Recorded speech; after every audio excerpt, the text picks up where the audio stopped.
an open letter to Nnamdi Kanu, the leader of the indigenous people of Biafra. This article is by an anonymous person. Recently, Nnamdi Kanu rubbished a group called PAF. They claim that they are a combination of both the North and the South. In the article they write, I am morally obliged to write this onerous letter to you as a former ally. Nevertheless, how do you do? I hope all is well with you. Before I will proceed in discussing the crux of the matter, I wish to remind you that no man born of a mere mortal is above questioning, and he who chooses not to listen to the voice of reason often dwell in a world of regrets. This might sound very nauseating, but the fact of the matter should not be misinterpreted or misrepresented. As I explain my point in this letter, I will suggest we eschew all forms of emotional parochialism and see things from a factual standpoint. On the 8th of May, in what appears to be one of the biggest legal maneuvering in the history of jurisprudence in Nigeria, the Supreme Court in Abuja ordered for the immediate release of Senator Orji Uzor Kalu, who was formally sentenced to 12 years imprisonment for 7.65 billion naira fraud. I am not here to question the legality of the judgment, nor rejoice over his release, but what perturbs me most is why you hurriedly said it was the constant attacks of your group, IPOB, that made the release of the former governor possible. Frankly speaking, this is one of the most bizarre statements I have ever heard since the resurgence of Biafra agitation. How sensible does it sound to you, Mr. Nnamdi Kanu, that you have the power to pressure a monstrous government to release a man that looted billions and left his state in a serious economic coma, but lacks the mojo to also pressure the same government that arrested, battered, and imprisoned innocent men and women who keyed into your convoluted message of freedom? Is quite disappointing. You are beginning to unmask the true color. Wonders, they say, shall never end. There are hundreds of IPOB members languishing in various prison facilities in Nigeria with no hope of regaining their freedom. There are millions of Biafrans that are not having the right facilities or have food on their table as a result of the money that this criminal stole. Unfortunately, as a so-called leader, you abandoned them and decided to campaign vigorously for the release of a man whose actions partly instigated their agitation. What an unfair world.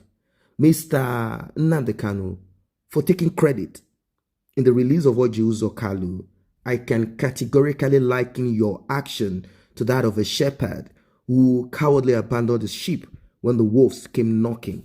There are hundreds of families who lost their loved ones because of you. Some lost their businesses, while many have been rendered perpetually incapacitated, all in the name of I, Nnamdi Kanu, will restore Biafra. I could remember in 2017 how a poor widow whose only son was arrested during Trump's rally in Port Harcourt City taxed me to beg IPOB Central Command to push for the son's release. This helpless widow recounted how she sold every valuable in her possession in order for the son to regain his freedom from Port Harcourt prisons after he was abandoned by the organizers of the rally. What an irony. A man whose house has been gutted by a grave inferno is somewhere chasing shadows. Charity, they say, begins at home. But to you, Nnamdi Kanu, it is obvious that charity begins abroad. However, moreover, what even gave you the false impression that it was your constant rant that pushed for the release of Orji Uzor Kalu? If you don't know, it wasn't your radio onslaught. Only Kalu can tell what led to his freedom. If you still insist it was your broadcast on Radio Biafra that eventually cemented the sudden release of Orji Uzor Kalu, I challenge you to use the same platform to fast-track the immediate release of IPOB members suffering unjustly in numerous prisons in Nigeria. My request is not too much for you to do. If you can do it for Orji Uzor Kalu, who almost boxed IPOB to a corner, why won't you replicate the same magic for your ardent worshippers? Or has it not occurred to you that what is good for the goose is also good for the gander? Mazi, many of your admirers may be scared to tell you point blank that you goofed over the issue of Orji Uzor Kalu. And don't forget that not everyone will fall prey to your mumbo jumbo time and events.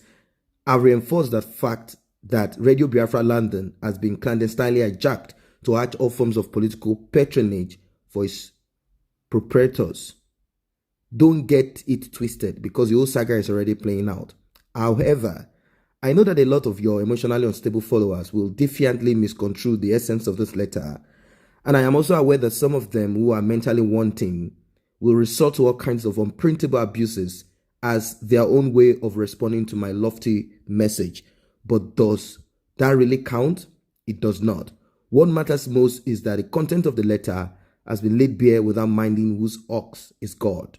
In conclusion, whatever that goes on in your franchise radio is none of my business.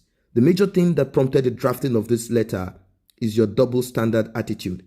It is unbecoming and outright misplacement of priorities for you as a leader to fight for the release of an unremorseful political looter who is a part and parcel of the catalyst that fueled the present Biafra agitation, while on other hand, abandoning your followers who are perishing in the hands of Nigeria security agencies. My passionate appeal is that as you are enjoying a breath of fresh air, wherever you are, maybe hibernating right now, the same should be extended to those men and women that are suffering because they swallowed your questionable rhetoric of freedom, hook, line, and sinker. Their families are in dire need of them. Please use the same magic wand you used for Orji Uzor Kalu for them. When you do this, I won't hesitate to write another round of letter praising you for this wonderful feat. Warm regards. Of course, this is written by someone without a name. Someone without a name. I want to think these are still the members of the PAF. They are faceless. They have brought out some points, but I think if this person writing this has listened a little bit more, you will realize that, as he said or she said, what is good for the goose is also good for the gander. Simply put, the same axe, the same armor of the law that fell on Orji Uzor Kalu should also fall on every other person, notwithstanding their region. You can see a lot of people in the north and some other cases of the Bullion Gang, the Bullion Van Gang, and some other people that are there. They are walking the street and shores of the nation. They are moving everywhere they like, and they are criminals. They are not in jail. So what people are saying is this: let us make sure that everybody that commits crime is equally given the punitive measures, is equally put to prison. They go to jail. Anyone that commits crime, anyone that loots the treasury, either it is just the local government or whoever, they are made to face the wrath of the law. I have never said that Orji Uzor Kalu is not a thief. He is a common thief. He is a criminal. He is a low life. I've said it several times. Because this is an Igbo man. Why would you loot your state dry this way and you care less about anything? This is terrible. I've said it several times. So, as regards Nnamdi Kanu's opinion on this, and of course what he said, that they somehow worked behind the scene to make sure that he is released, either true or not, the reality of it is that how can you put Southerners or certain people, Christians, we are using the word Christian based on religion, not because they are Christ-like. Orji Uzor Kalu is not Christ-like. He is devil's incarnate. How can you loot your state? How can you loot your people? We are not talking of Buhari Hausa Fulani president. We are talking of a governor of the same region that speaks the same language of the same people. Look at what he did. But from the opinion of Nnamdi Kanu, he is talking about equal. Let everybody that commits crime be punished. If everybody that commits crime is punished, there will never be a need. There will never be a reason for such statements.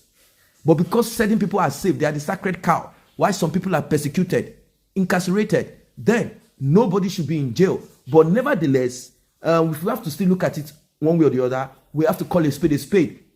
Ojuzo Kalu and the rest of them, they are criminals. You are oppressing your people. It's as simple as that. It's as simple as that. So I don't know what you guys think about this that has been written by this person. Do you think that he has made a point somehow, somewhere that you can relate to? He has written about that is all the point, that Ojuzo Kalu is a thief that looted and he was imprisoned and he came out. This is a person that has robbed the families, robbed the villages and towns. A lot of money disappeared from the state that this man was a governor of, until he jumped into the Senate, which is the pattern of those people from governor to Senate. That is their retirement home, unless the ones that want to become a minister or the one that wants to become president. That's all those people do. So I want Biafrans and people that are concerned about this to respond to this also.